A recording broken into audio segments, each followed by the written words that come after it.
All right, NewsNation's Chris Cuomo joins us live now from outside the Central Maine Medical Center in Lewiston. Chris, this small community, it's under lockdown, it's on edge, but you've been able to find out a little bit more about this suspect, Robert Card. What have you found? Well, look, I mean, there's a lot of mystery surrounding him. The best sense right now is that he spent a long time in the military, recently returned to the community, was on his parents' vast set of lands that they have here. And then you get lots of question marks. You actually have a three-pronged search in this situation. One is obviously to find the man involved. Second is to get some sense of motive. The third one is to look at this situation as an example of where we can do better. Maine is a very safe state.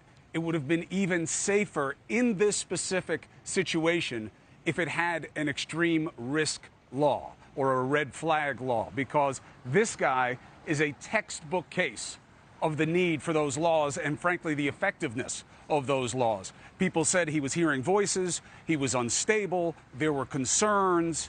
Now, why the people in his life allowed him to have access to firearms is a question for them. But had that mechanism been in place and somebody wanted to do something, this is exactly the kind of situation they're for. We've been hearing all these reports, Chris, about when you talk about motive, about that he'd maybe broken up with a longtime girlfriend, that she was registered to be in at that bowling alley that night, participating in a bowling league. Have you heard anything about that? I've heard that. And then also you just hear this suggestion of his illness. Now, here's one of the things that we have to look at.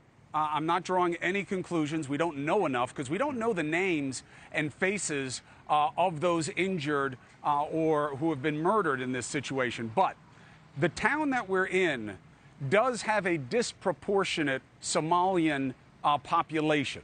And it's a point of controversy in the community, but that's not what's relevant. However, when you look at the numbers, Elizabeth, and the sophistication of this man, the weapon and the amount of ammunition he had, reportedly having a double cartridge, a double magazine cartridge, gives him incredible capacity.